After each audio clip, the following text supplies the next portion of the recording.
I think back then it was kind of maybe looked at as kind of a negative thing, but I feel like some players showed like great maturity in asking to be sit down. They're like, okay, I'm not getting so many minutes playing for the Phoenix Suns or playing for the Chicago Bulls. So let me go down here to the farm team, get my confidence, get my reps, and then come back a better player. I think it's the ultimate sign of just like maturity and respect and wanting to get better. Herzlich willkommen zu unserem zweiten Interview beim Nycehoops Podcast.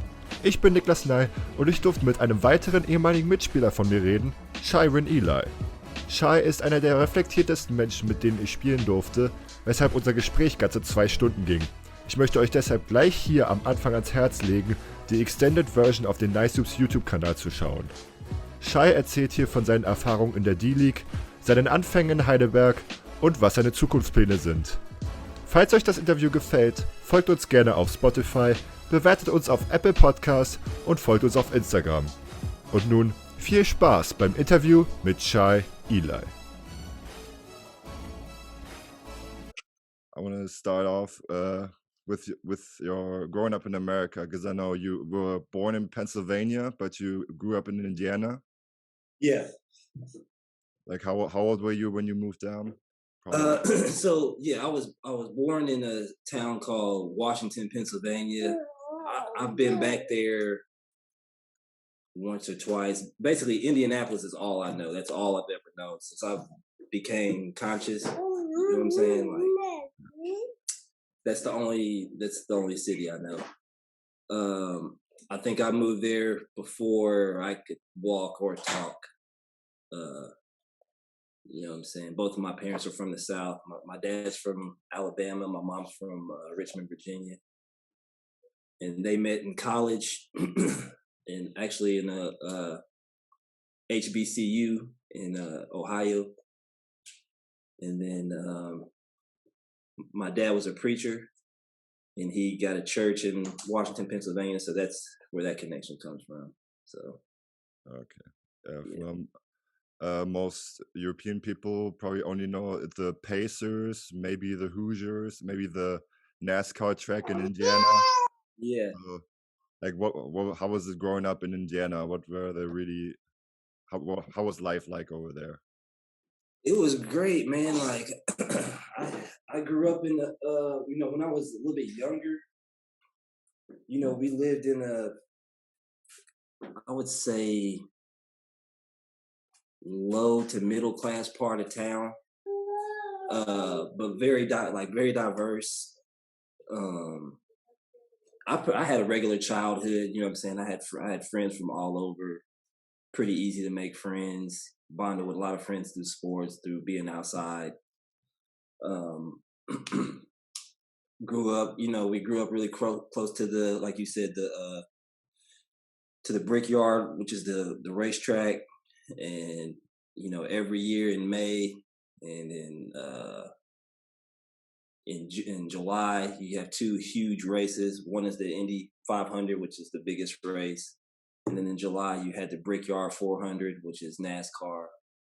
And yeah, you just you knew when that was coming because it was such a influx of people coming into the town, and just campers everywhere and people in the streets, and it was a crazy time.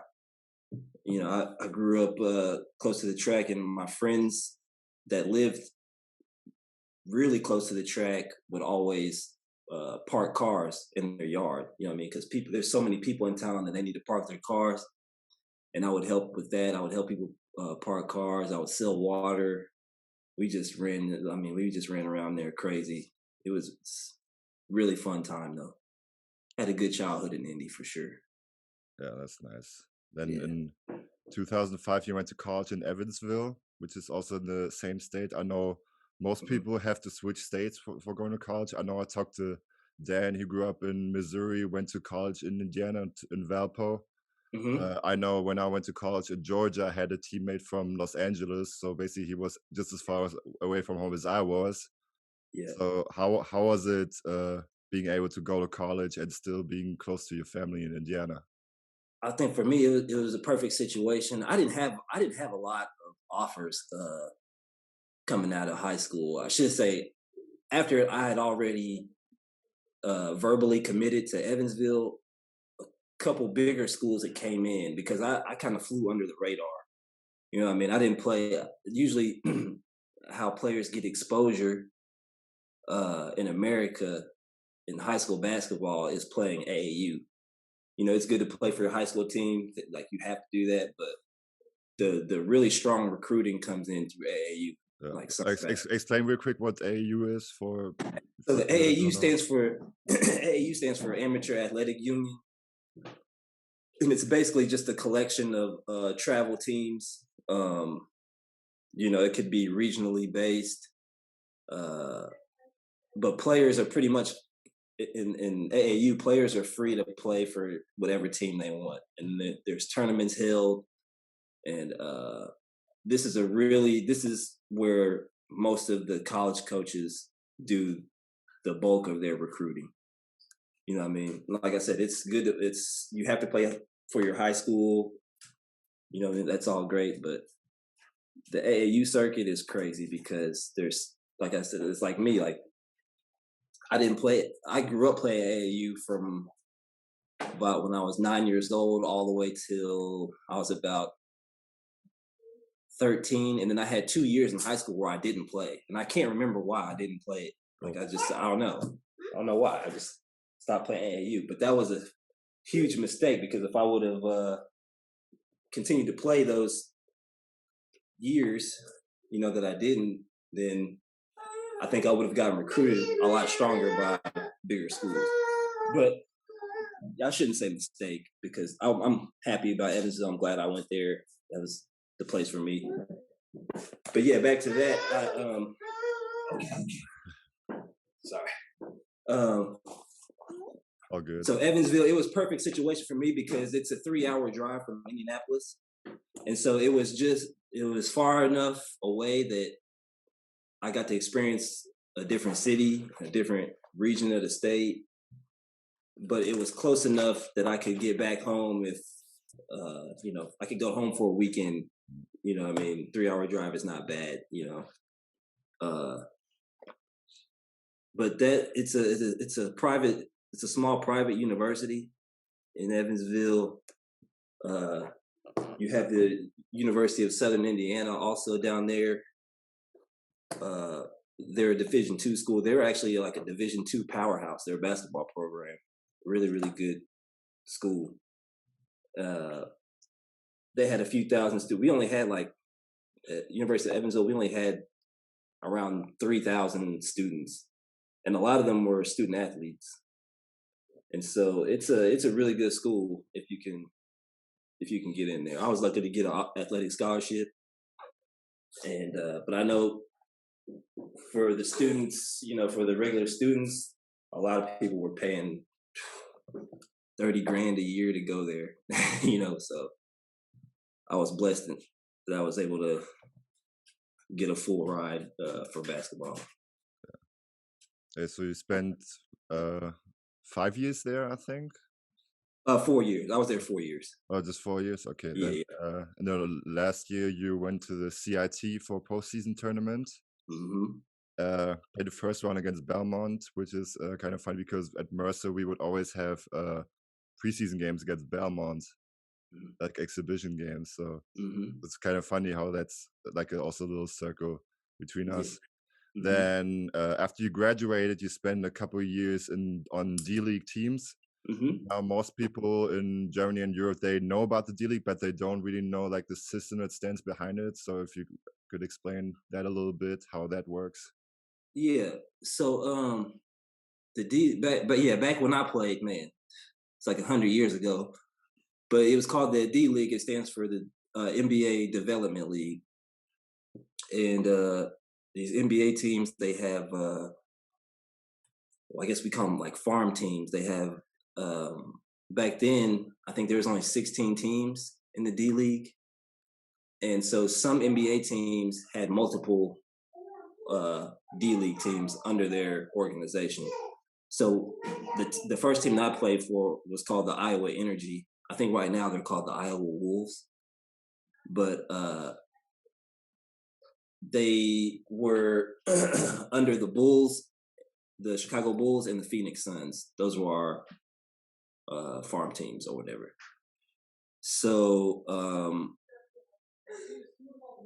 some NBA players that are drafted, maybe they get drafted and they're not quite ready, or they want, they're not seeing the playing time that they want, and they want to get more reps in game situations. They'll be sent down to the D League.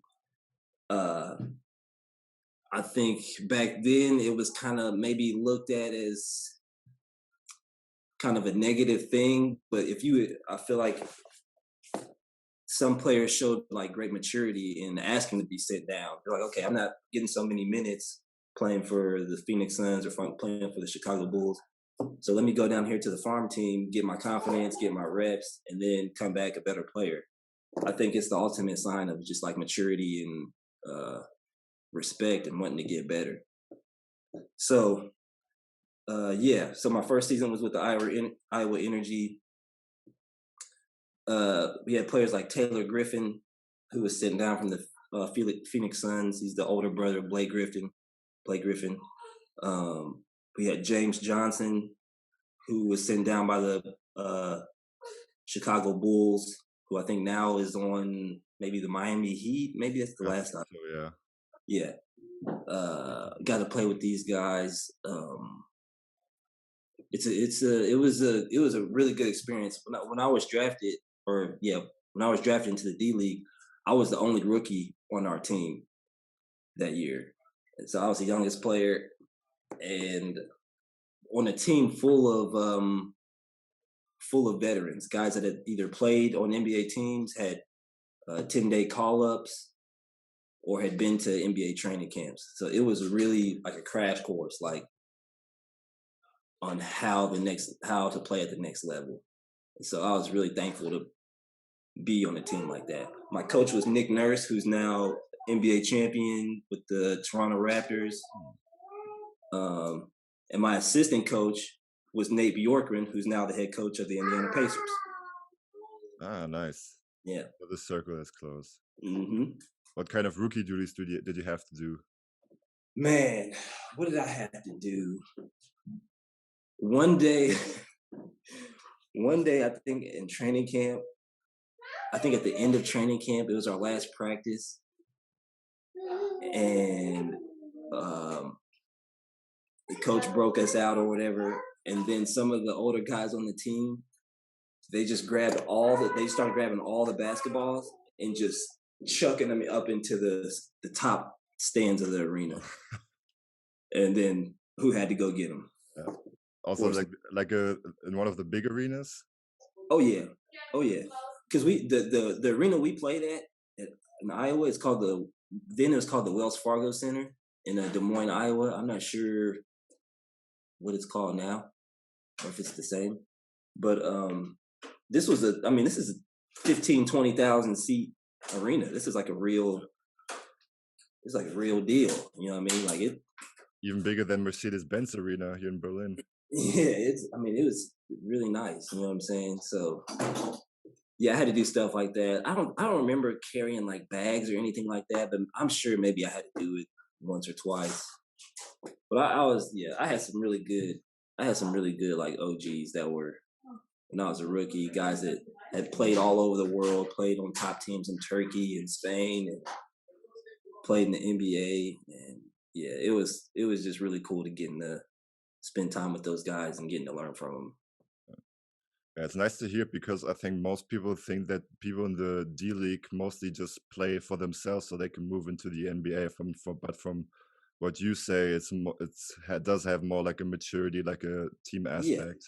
Well, don't get me wrong. There is some of that. I mean, guys, because it's a different situation for me, because I was fresh out of college and I was broke. And so when I got my first paycheck from playing basketball, I mean, I was just like, oh my God, like I felt like I was Floyd Mayweather or something. You know what I mean? Like I couldn't believe that I'd gotten a check from playing basketball. Now these older guys that have played in the NBA, and played for Besiktas or these huge European teams used to making hundreds of thousands of dollars. They, when they look at this as playing in the D League as like an investment. You know what I mean? Like, I'm gonna go play here. It doesn't matter about the money. It's about showing what I can do, and then I'll get my opportunity later. So there was some of that. There was some guys that were just like, man, I'm just here. I just need to get my numbers, and then I'm out of here. I'm gonna get a call up, or I'm gonna get bought out by a big European team. There was some of that. But most of the guys who I stayed close to were really, I think you can do two things at once. I think you can be about the team and about helping like the younger guys and stuff, and you can be also, trying to reach your personal goals as well. Trying to get, because our coach Nurse will always tell us like, hey, this is not everybody knows this is not this D League situation. This is not any of our end goals, because the D League, it trains. It's for players. It's for coaches. It's for referees. A lot of the officials that I remember from our games in the D League are now NBA head officials. So everybody's being evaluated, from the scorers table, guys at the scorers table, to the officials, coaches, players. And Coach Nurse always used to say that this isn't the end goal. Like, you're always being evaluated. The goal is for each and every one of you to have a better job next year somewhere. So we always had to keep that in mind too. Yeah, that's nice to hear. Mhm. Then in 2012, you finally went to your first season overseas. What took you to make that big decisions to move overseas? And did you have any international experience beforehand? No, I had no international experience. My second year in the D League, we won the D League championship, and I thought after that year, I was like, this is a good time to try to go overseas after my second year. And I didn't really have, I wasn't working with an agent at that point, if I can remember correctly. I didn't have an agent, so I didn't really have any connections overseas, and I think that's a big reason why I ended up playing the third year in the D League. But yeah, that was always my end goal. I'd always, when I was playing in the D League, I always, from other coaches and other players, they would tell me like, man, you've got a perfect game for the European style of basketball. I'm like, yeah, that sounds good. Like, I'd love to. I've always wanted to travel over there. I had no experience before, and after that third year, I got an opportunity to play in Switzerland, and took it, and glad I did, because that opened up a lot of different doors. It was a tough year because I was in such a small village in Switzerland, a small French-speaking village, and I had maybe 3 teammates that spoke English, and but we were a solid team. We were a playoff team. I thought we had probably the least amount of talent that year in our league, but we were able to still make the playoffs and do some damage. So, yeah. Then in your second year was your first year. You went to Heidelberg. Yeah. How was that? How was that time playing in the Pro A at that time with Heidelberg? That was really cool. That was like a step. It was a step up from Switzerland. I feel like the level of play in the league, and just like the business of the two teams, the business of the team in Switzerland, which were good people, but it was just such a small operation. You know what I mean?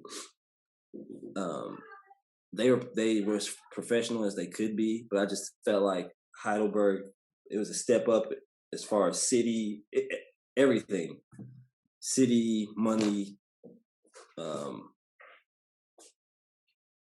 professionalism with the team and all that. So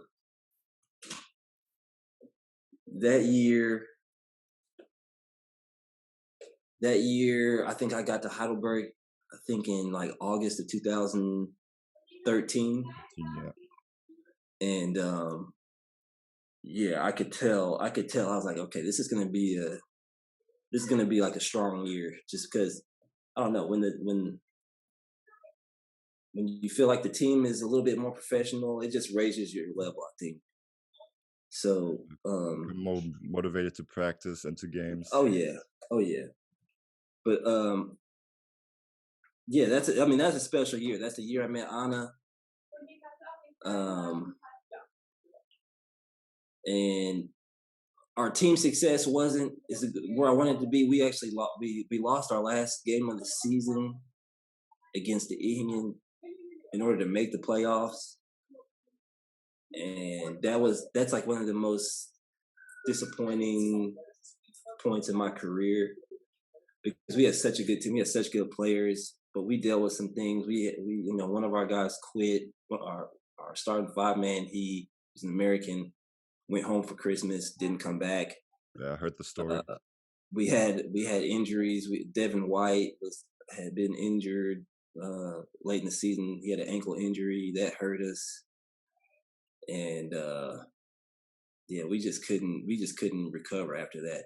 But the overall experience of that year was great. I mean, I'm still in contact with Devin, still in contact with the guy actually who went home that year. J3 was our point guard that year, phenomenal point guard, still in contact with him. And yeah. Yeah, it's always nice to hear like the names of people you meet along the way that you're still in contact with. I think Yeah, it's great great. to Those hear as well. connections is crazy. Yeah, because I think that's a point most people from the outside looking in are missing. That it's not just players playing on the court during the season and then go home, do their own thing. It's they connect with people, with opponents, with Right. coaches along the way. Exactly. That's why, and that's why. That's, I think, the kind of the rise of social media has really helped with that too. In order to stay connected, stay Oh yeah, stay like informed of what your teammates are doing. Because I didn't get, I had Facebook until I had only Facebook until I went to Switzerland. Once I got to Switzerland, I signed up for Twitter, which I don't really use, and then I signed up for Instagram as well. And just you can, since 2013 to now, how it's just exploded. You know what I mean? But I think that's a huge, I owe a lot. We owe a lot to like these social media platforms and being able to stay in contact with teammates that we meet over the years. So that's one positive about it. There's a lot of bull crap out there too, yeah. but Oh yeah, but being able to stay in contact with people you connected with, I think is really cool.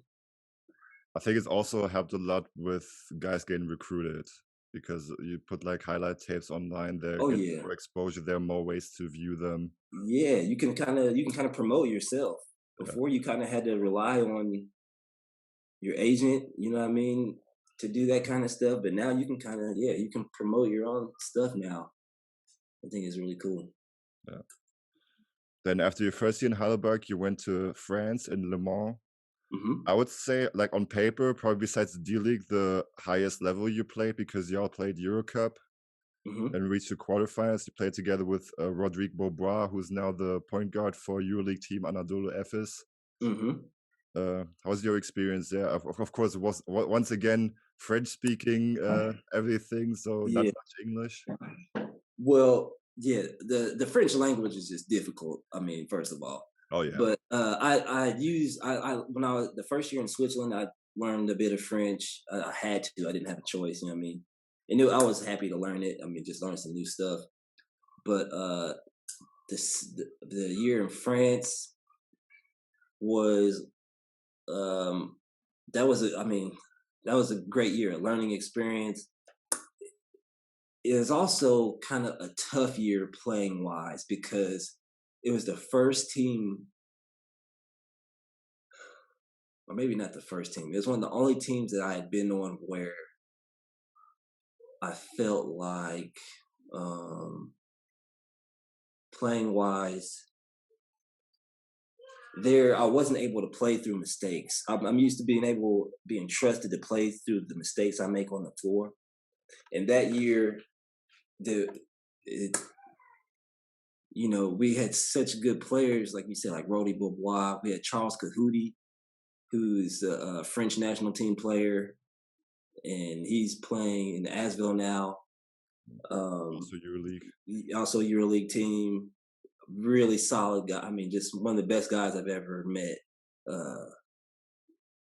Being able to learn from him, but we just had so much talent where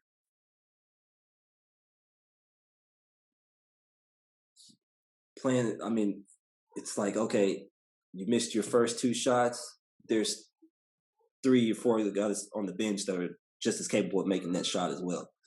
So, I mean, I had great games. I mean, I had great games that year. We had a great team. Like you said, we made it to the quarterfinals of the Euro Cup. We made it to the semifinals of the French Championship.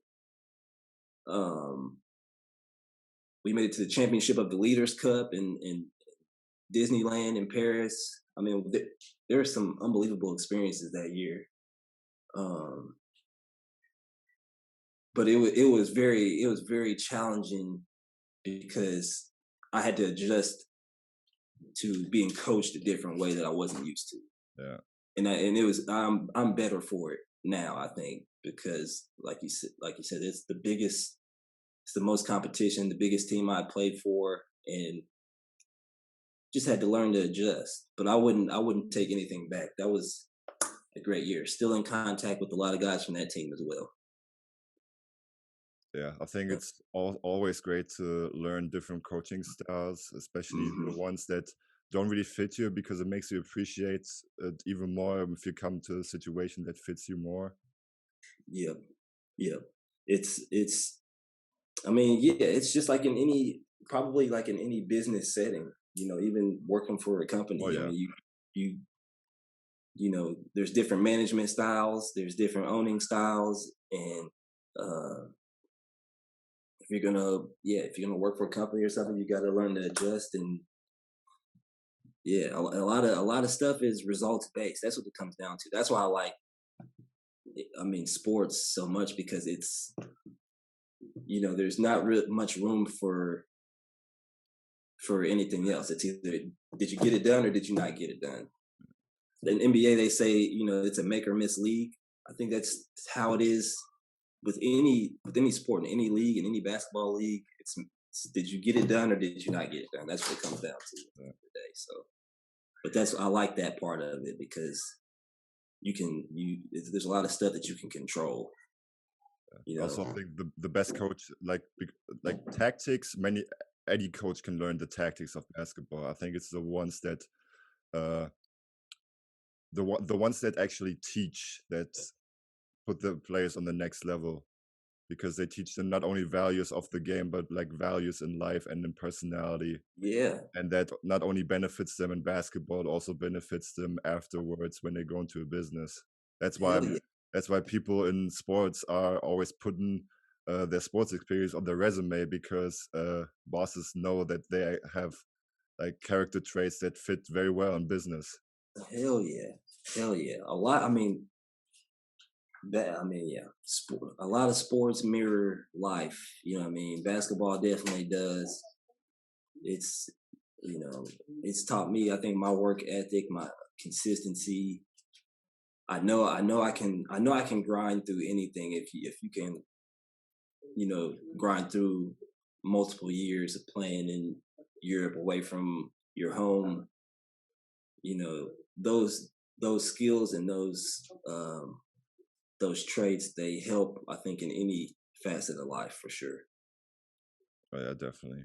Yeah. Coming back to your career in 2015, you went back to Heidelberg for half of the season. I heard the story. You had the option, if you got an offer for the BBL, you could switch teams. That also happened there. You got an offer from Krasheim to play in the BBL. Krasheim, of course, back then it was like it was at the spot that where they would switch between BBL and Pro A every season, Yeah. and now they're basically one of the teams to beat in the BBL. Mm-hmm. They're like Mm-hmm. right there at the top with Alba, with Ludwigsburg, with Bayern. Mm-hmm. So how was that for you, like comparing your time there to where they're at now? Well, when I went there, I think it was their first season in the BBL. I think it was their first season in the BBL. And for any team, I mean, there's only been, I can only think of one or two teams since I became aware of German basketball that move up to the BBL and immediately have a good season. I think Vesta maybe it was one of them. Maybe they had a solid season their first year in the BBL, but I know it's not common. I mean, it's really difficult because you're just battling with other teams that have crazy budgets and are able to, I mean, afford, big name players and infrastructure and all that. But so yeah, I signed with Krautsheim, and before I had signed, they started off the season pretty well. I mean, I think they were 4-2, I believe, before I got there, and they had played Alba Berlin really tough at home and lost, I think, on one of the last possessions. My first game there, we had beat Ulm at home, who went on to have a great season that year. The Krautsheim fans are unbelievable. Insane. Insane. And I remember that from the Pro A. My first year in Pro A, Krautsheim was in Pro A, and they played at the Hacker Arena, which is a small arena, but I mean, they packed it out, and those fans are ride or die. And we were not successful that year. We had a bad year as far as the team success, but the fans, they traveled. They were there every home game. They packed out the new arena that they built. 3,000 or 4,000 every time, no matter who we played, no matter how bad we were down.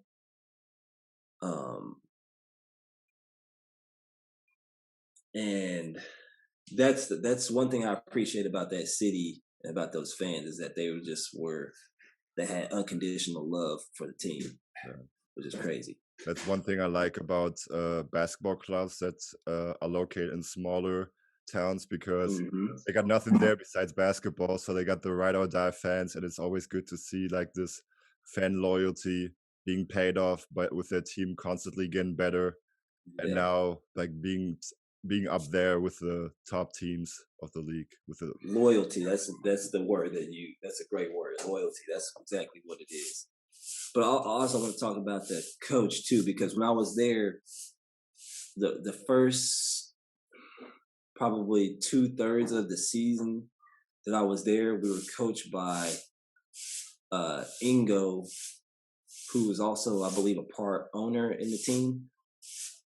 And then at some point in the season, like towards the end of the season, he stepped down, and Tuomas, his last name is slipping my mind. He's the Finnish. He's the coach of Kraus. He's from Finland. Unbelievable, young, unbelievable coach, man. Like, I don't have nothing bad to say about the organization at all, but I really feel like if we had Tuomas the whole year coaching us, we really could have surprised some teams. I feel like he's a great coach. He's got the program where it needs to be, and he's done a great job. He's done an unbelievable job. I'm proud to see what he's done with the team, for sure. Yeah, it's also very rarely you see a team move down and still hold on to their coach, and then also that coach being able to develop their team so good in the long run. Yeah. But you also came out that season with your first big injury, right? if I remember Yeah. correctly. Yeah. Yep. After that season in Krautsheim, I was home working out and ended up tearing my Achilles, my left Achilles, and I was without a team. I had a couple offers here and there. I was just fielding offers, trying to see what was out there, and basically my first workout after vacation ended up tearing my Achilles in a private workout, and yeah, that was. I mean, that was 2016, summer of 2016, and yeah, I was on ice for about almost a year. You know, I'd went to I'd done rehab in Indianapolis. At the time, my girlfriend at the time, now my wife, she was going to school in Amsterdam. She was studying physiotherapy in Amsterdam, and I was at home from the moment I came out of my boot after surgery.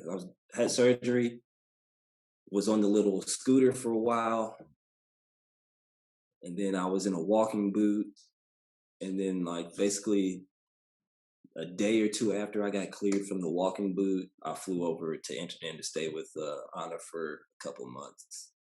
I was doing rehab there, and then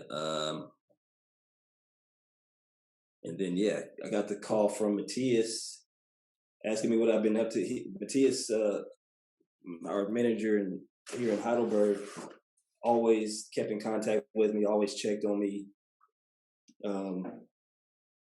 during that time to see how I was doing, how I was recovering. And yeah, I got a message from him around December of that year asking if, how rehab was going and if, I still wanted to play. And, we talked things through, and I ended up signing in Heidelberg for the rest of that season around late January of that next year, and doing rehab here, and played in, I think, 4 or 5 games at the end of the season. Yeah, that was my first season there, I think.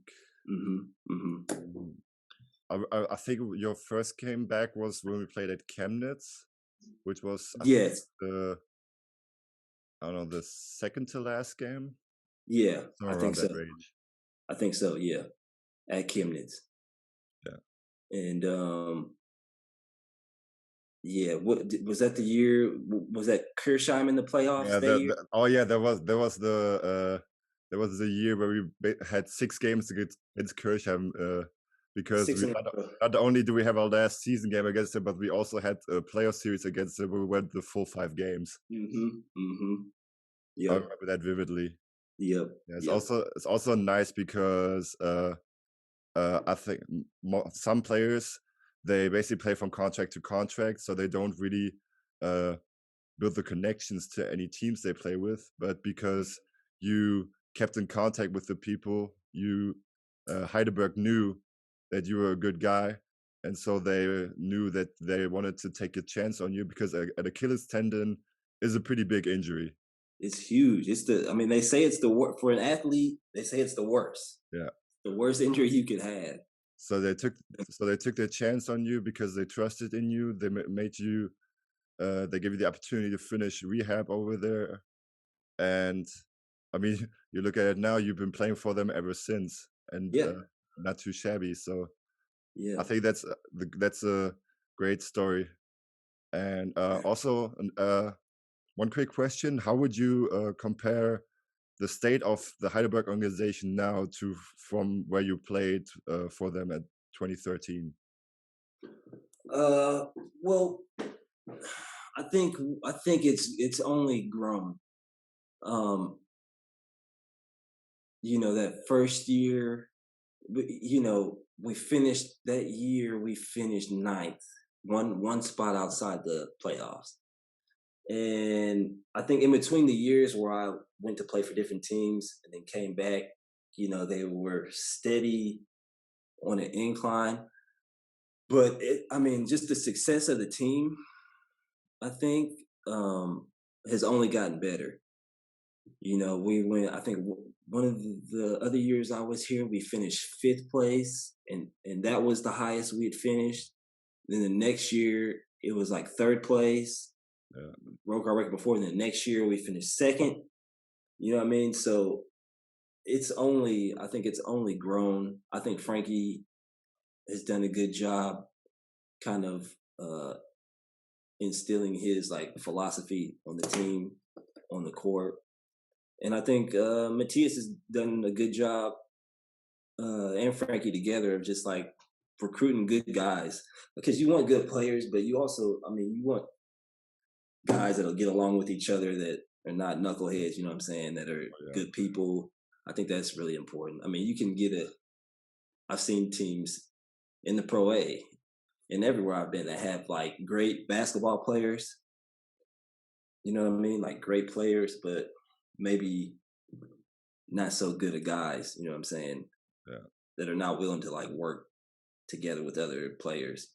So I think they've done a great job. And now with now we have the new arena, which we played in for the first time the other night.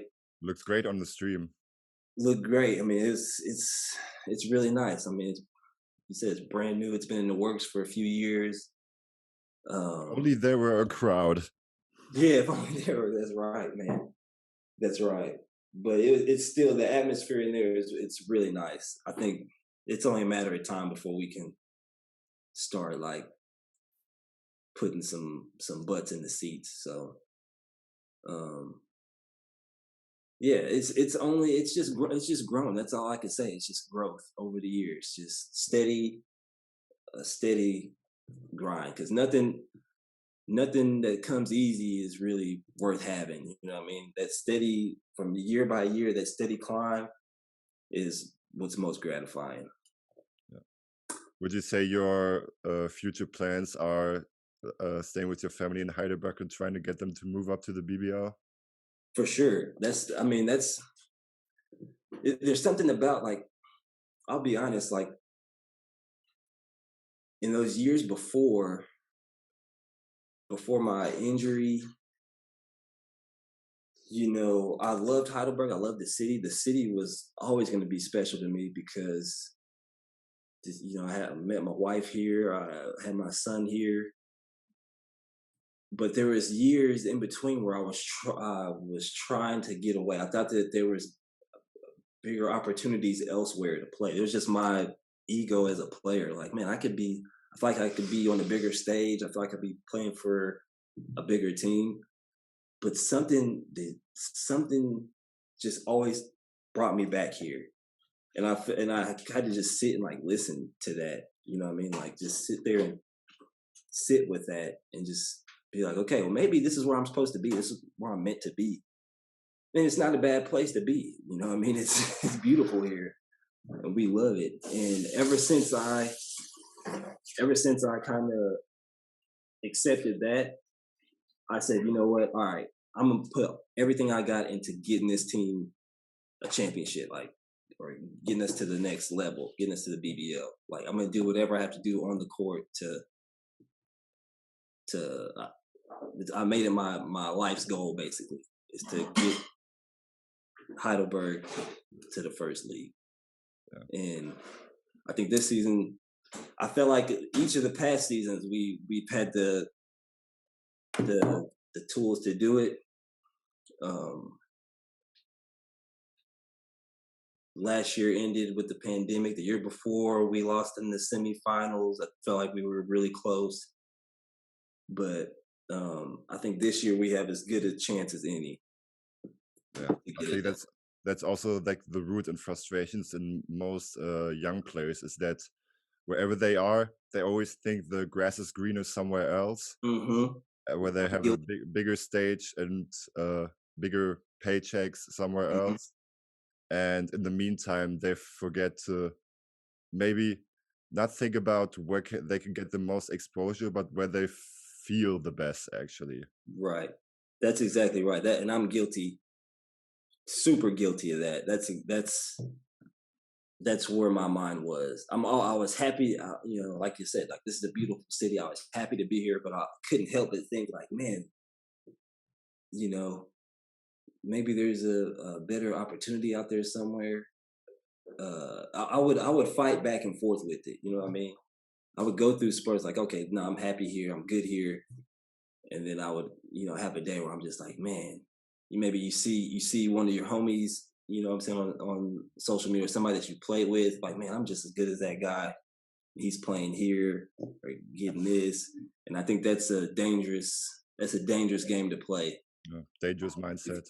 Yeah, it's a dangerous mindset because, like you said, you end up not appreciating what you have in front of you. Yeah. You end up chasing something that you're never going to be able to get. Mhm. Yeah. Yeah.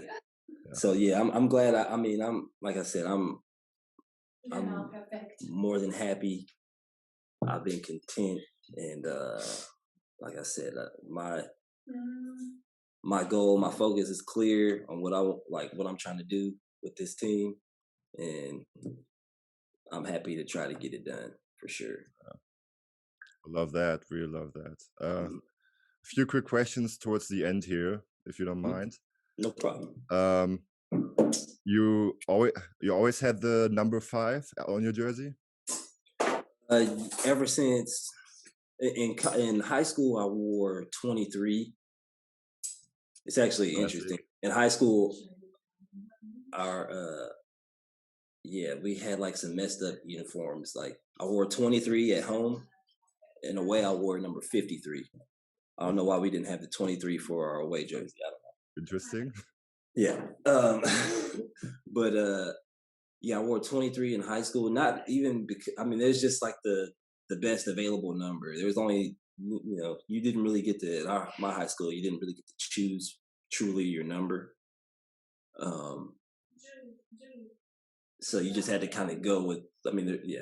They would get like a group of jerseys, and those are the numbers. There were no single digit numbers. I don't think there was a number below 20 that was available. And I just thought 23 was the best available. So I'm like, all right, I'll wear 23. It wasn't like some special reason.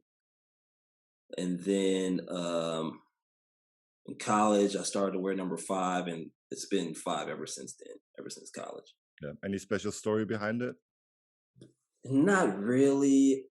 I remember like an explanation from Kevin Garnett saying that like 5 for him represented the 5 players on the court, one team, 5 players and everybody working together. And I was like, all right, yeah, I like that. And yeah, I don't know. Not really any, besides that explanation, there's not really anything. It's just a part of me. It's just like a part of my whole thing now. That's just my number for some reason.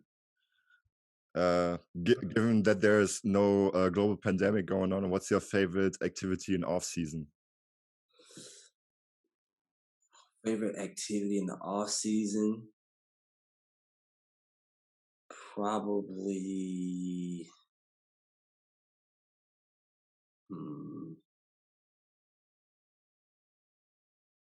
What do I do? I'm so boring, man. I don't even. If I'm not, in the off season, I just love working out. I love being like just doing any kind of workout, just staying active.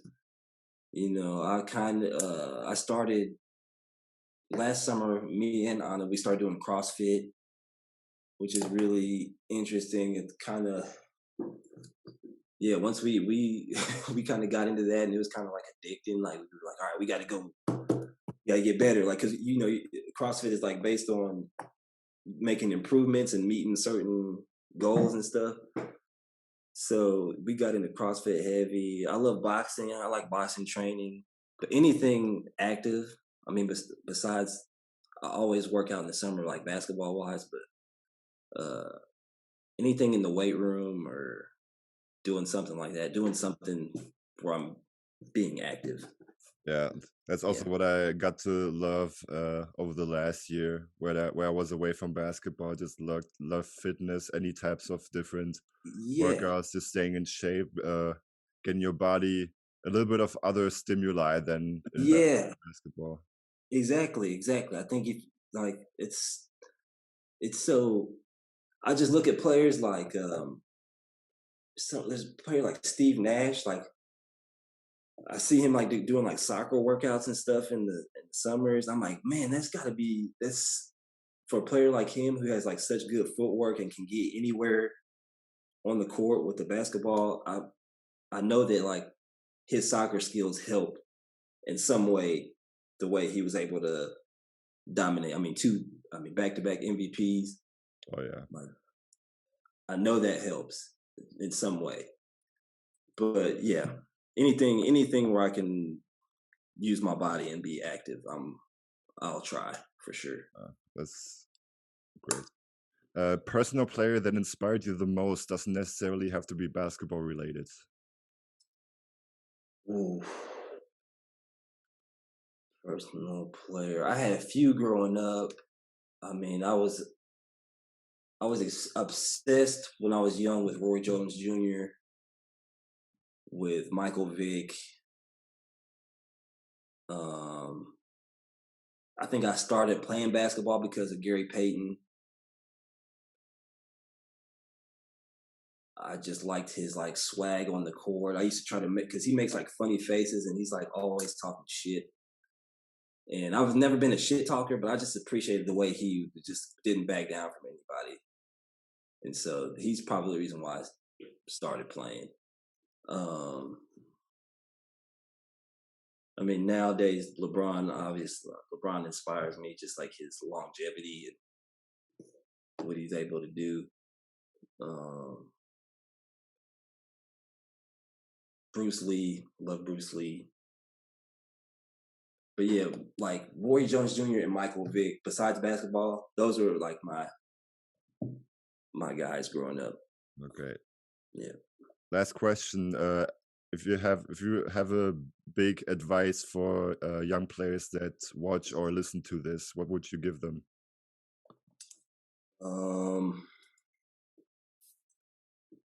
Yeah. I would say never be, it's kind of a balance, but I would say never be satisfied with where you're at. There's always something you could be doing to get better. You know, making your your weaknesses strengths, and making your strengths like weapons. You know what I mean? I would say if you're unhappy with your playing time wherever you are, if you're playing, you don't like your playing time or something like that, I believe the best remedy is just to get in the gym, stay in the gym, and make the most of your time with the playing time you are getting. Figure out the best way to be as effective as possible. I think that's how you win minutes. For a lot of players, that's scoring. It could be rebounding. It could be playing D. You know what I mean? It could be making plays. So, yeah, I would say that. And yeah, if you are playing a lot, I would say, yeah, figure out a way to make your weaknesses strengths and make your strengths weapons. I like that quote. Yeah. That's definitely a big nugget right there. Yep. Yeah. I think. I mean, I'll be 34 this summer. I mean, it's crazy. I'll be 34, and You don't look a day over 28. really. I appreciate that, but yeah. I mean, I there's for me, uh, I think a lot of people, like when I work out back home in the gym where I train at, my basketball training, I feel like people will say like, "Man, you still in here, like working out, like trying to like." I think they feel like there's a certain age where you don't have to like where you shouldn't work out or you shouldn't stay ready anymore. I'm like, man, no, there's so much more I could do. Like I still need to work on, coming off a pick and roll with the ball in my left hand and making a cross court left hand pass. Like I still gotta get better at that. I still gotta get better at pull up jump shot. You know what I mean? Like I missed too many wide open threes this year. I got to become a more dead eye shooter. You know what I'm saying? Like there's still just never stop learning, never stop trying to get better, man. There's always something. just be honest with yourself because I think that's a big thing too. Like players, I think watching film on yourself is really important because you can really be honest with yourself. I like when people are brutally honest with me because I like to be dealt with straight. You know what I mean? I think playing college basketball, that's really the first time where you're like really, for me, it was like the first time I was like really held accountable and really like, you got to kind of like embarrass yourself. Like that's the thing. Like when your coach is calling you out in the film session, it's embarrassing, but it makes you want to change. You know what I'm saying? That's what you got to kind of chase after that feeling. And that's the only way to kind of be honest with yourself and to be better is to kind of look at what you're doing, like analyze your behavior, and then get better. So I think that's huge.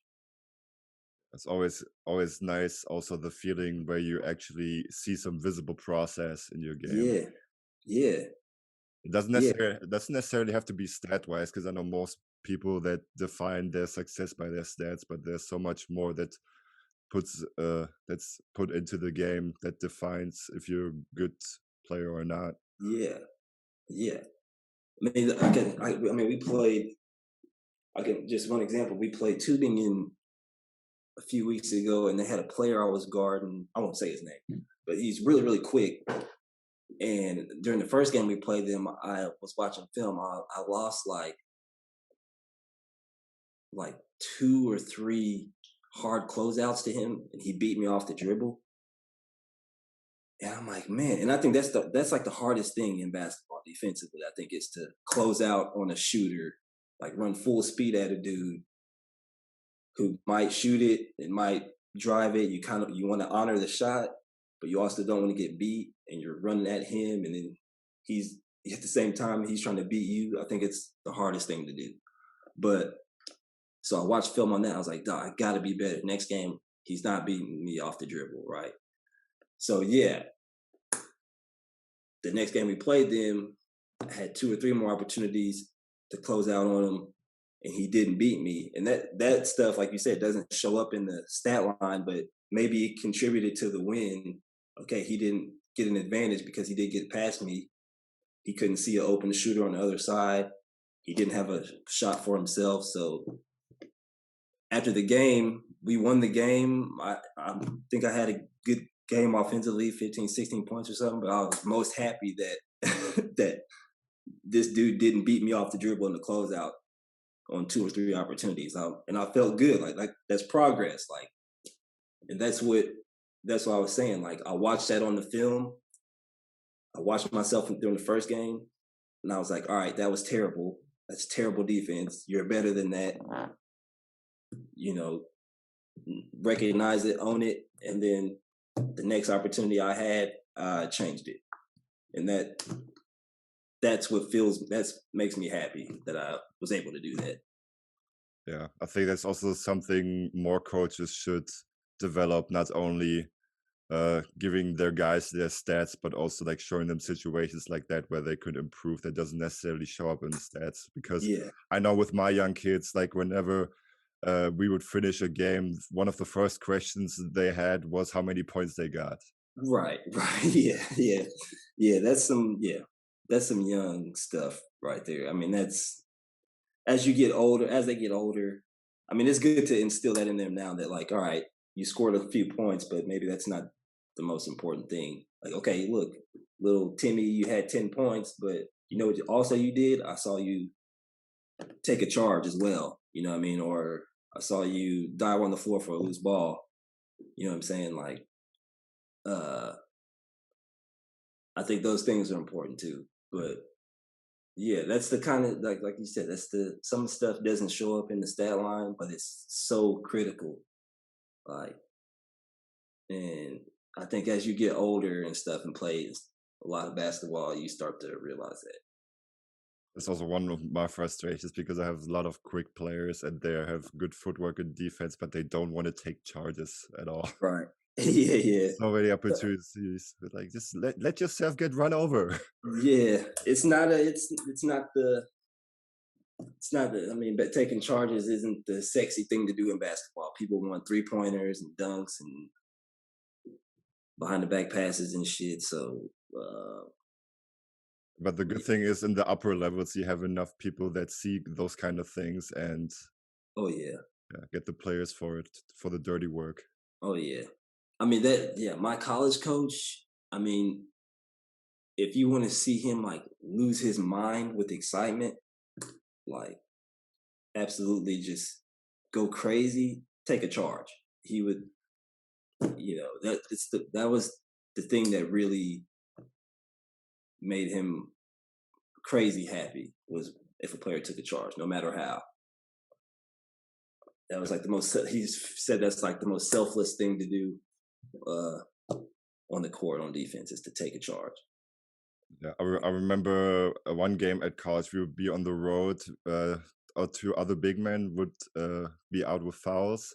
Mm-hmm. I would be on the court in overtime, and the other team had a star big man, and I was able to take the charge to give him his last foul, get him off the court. Mm-hmm. I And remember. it's so, from his point of view, that's the most frustrating thing. If you foul out on a charge, like it's soul crushing. I mean, and then on the other end, for us, for our team, for you, it's such a momentum changer. You know what I'm saying? It's so important for the team. Yeah, that's also what I saw yesterday. I watched the Hamburg Bayern game. Mm-hmm. Hamburg was able to beat both Alba and Bayern in the same week, and just the aggressiveness on defense by Hamburg is just no wonder they're in the playoff spot right now, even though they just recently moved up. It's impressive, man, for sure. Yeah, I think that's most people gotta get in this mindset that good basketball isn't only like nice alley-oop plays or fancy passes or step back threes. It's this gritty, dirty work stuff that you also put in on defense. It's so important. So important. People, yeah, for the casual fan, they'll never know. I mean, there's still people I got people from back home that, like, I see at LA Fitness, they're playing open gym or something. They're just like, hey man, can you try? I want to hire an agent. You know what I mean? Can you get me on the team overseas or something? They think that it's just like we just go. They really think that we just go to practice and just hoop, like just roll out a ball. Like, all right, let's just. Would be nice. Place it. Yeah, it would be nice, right? But they don't understand, like, bro, this is not what you think it is. It's not just. We're not just at practice, just playing open gym. You know what I mean? Like, it's so many tactical things. Like, I can't even explain it. Like, but a lot of people think that's all it is, though. They think it's easy. Yeah. And yeah, if it was easy, my coach used to say, if it was easy, everybody would do it. Yeah, we always say if it would be easy, it would be soccer. That's messed up.